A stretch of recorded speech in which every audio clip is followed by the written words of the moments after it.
एक दिन आपने अगर ऐसे वेबिनार अटेंड कर रहे हो तो ऐश ने ये बात पूछी थी, मैं उसमें, क्योंकि मैं ज्यादातर उसके सारे वेबिनार अटेंड करता हूँ ऐश के, उसने बोला था जो एक लेडी जो यूएसए से कंडक्ट करती है ना, सूजी मैकग्रा, उसको बोला how much money do you want, तो उसने without taking any much time से बोला आई वांट $23 मिलियन। $23 मिलियन उसने बोला था। तो $23 मिलियन को अगर मैं 80 रुपए से करता हूं तो लगभग 180 करोड़ रुपए बनता है। 180 करोड़ रुपए। तो ऐसे ने बोला था you will get this money instantly, आपको बहुत जल्दी ये पैसा मिल जाएगा। दोस्तों अगर ये बहुत जल्दी मिलने वाला है 180 करोड़, तो आगे आने वाली पीढ़ियां और हम के कितने और साल बड़े हैं, कितना पैसा आपको आएगा ये आप लोग सोच नहीं सकते। बहुत से लोगों को ये नहीं पता, मैं जानता हूं, मैं भी इंडियन हूं, मुझे पता है कि बहुत लोगों का कैलिबर इतना हाई है ही नहीं कि वो ये सोच सके कितना पैसा आएगा। आपने एक दिन शायद सोचा होगा, गुरसिमंदर ने कहा था कि यार हमारे पास सबके अपने अपने प्राइवेट जेट होंगे, तो लोगों ने बड़ी मजाक उड़ाई थी, यार प्राइवेट जेट, अरे भाई प्राइवेट जेट तो 300-400 करोड़ का आता होगा, मेरे ख्याल से 200 करोड़ का आता होगा। अगर ऐश ने इतना बड़ा ये बिजनेस सेटअप आपको दिया है, एक एक कंपनी हमारी बिलियंस ऑफ डॉलर की है, सिंगल प्रोडक्ट हमारा बिलियंस ऑफ डॉलर्स का है। और अभी तो मैंने आपको फिजिकल प्रोडक्ट तो बताया ही नहीं, अभी फिजिकल प्रोडक्ट की हमारी इन्वेंट्री खुले नहीं है। ऐसे ऐसे फिजिकल प्रोडक्ट कंपनी बनाने जा रही है, हालांकि पता नहीं है, मैंने तो मेरी एक दिन, मैं तो ऐसे उड़ान मारता हूँ, जब हैदराबाद में गया था तो 4-5 लोग हम गाड़ी में थे, हरीश शर्मा जी मेरे साथ थे, कुंदन सिंह था मेरे साथ, तो उनको मैंने एक ऐसे एग्जांपल दे दिया, वो बड़े खुश हुए, बोले साहब कमाल, ऐसा होगा क्या? मैं कहा हाँ, ऐसा भी कोई मोबाइल आएगा हमारे पास कि जिसको रिचार्ज करने की जरूरत ही ना पड़े शायद, और आप वर्ल्ड के किसी भी कोने में जाके खड़े हो जाएं, आपकी 5 स्ट्रेंथ 5 बात कर सकते हैं आप, और उसको रिचार्ज भी कभी नहीं करना पड़ेगा।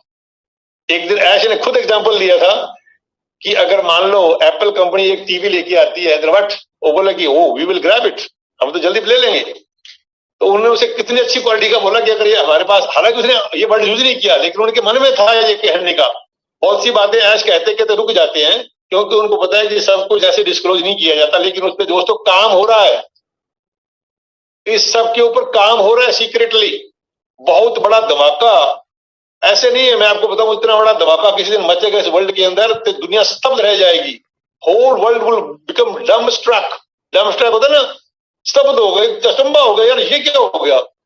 जैसे अमेरिका ने बम डाले थे ना तो हिरोशिमा और नागासाकी के ऊपर 1945 में, तो उन 2 बम्बों ने हिरोशिमा और नागासाकी को तबाह कर दिया था। वो लो इंटेंसिटी बॉम्ब थे, लो इंटेंसिटी न्यूक्लियर बॉम्ब्स।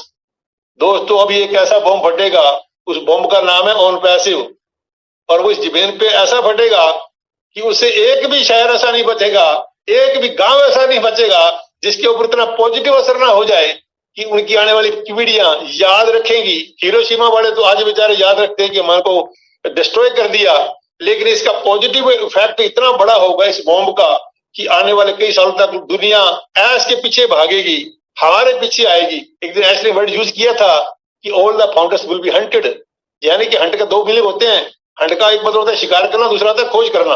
जैसे कोई बड़ा अपराधी हो ना, तो इंग्लिश की न्यूज में आती है कि a massive Hunt is on, कि उसको खोजने की बड़ी हंट हो रही है भैया। तो हमारे भी हंट होगी, ये नोट करें आप लोग। आपके घर में गाड़ी लेकर के लोग आएंगे, यार आप फाउंडर है क्या? ओ यार हमें भी कराइए, हमें तो पता ही नहीं था।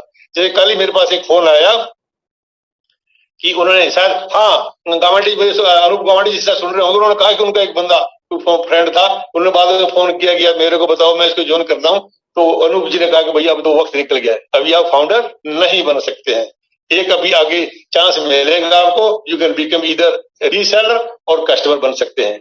तो दोस्तों इसलिए अभी तो वक्त कुछ आया नहीं है, कुछ हमें जब मिलना शुरू होगा ना तो फिर देखना आप लोग ब्रांड एम्बेसडर ऐसे नहीं हो, ऐसे उनको टाइटल नहीं दिया गया है। एक दिन ऐसा भी आएगा हर एक के घर में आगे गाड़ियां खड़ी होंगी, साहब हमें तो नहीं पता था, ये कंपनी के बारे में हमने सुना है, बहुत अखबारों में आ रहा है, बहुत टीवी में आ रहा है, बड़ी चर्चा सुन रहे हैं साहब, ये क्या है? तब आपको पता चलेगा कि आपकी वैल्यू क्या है, तब रियल वैल्यू आपको पता चलेगी, फाउंडर की वैल्यू क्या होती है, भैया ब्रांड एम्बेसडर क्या होता है, और पैसिव क्या है। इतना बड़ा एक स्ट्रक्चर दुनिया के अंदर, इतना बड़ा विजन लेकर के ये इंसान आया है दोस्तों, तो कुछ तो उसके पास प्लानिंग होगा।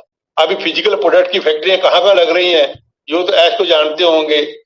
और आपको पता है कितनी बड़ा स्टाफ, कितना बड़ा स्टाफ, 1800 वकील हमारे आज से नहीं 3 साल पहले से बना दिए गए हैं, क्या किसी और कंपनी के बारे में आपने सुना कि इसके बाद 2-4 वकील भी अटॉर्नी या जनरल ऐसे हों? 1800 वकील किस लिए बनाए गए? क्योंकि आपने एफिल टावर देखा है? एफिल टावर के बारे में सुना होगा, वो फ्रांस के अंदर है दोस्तों।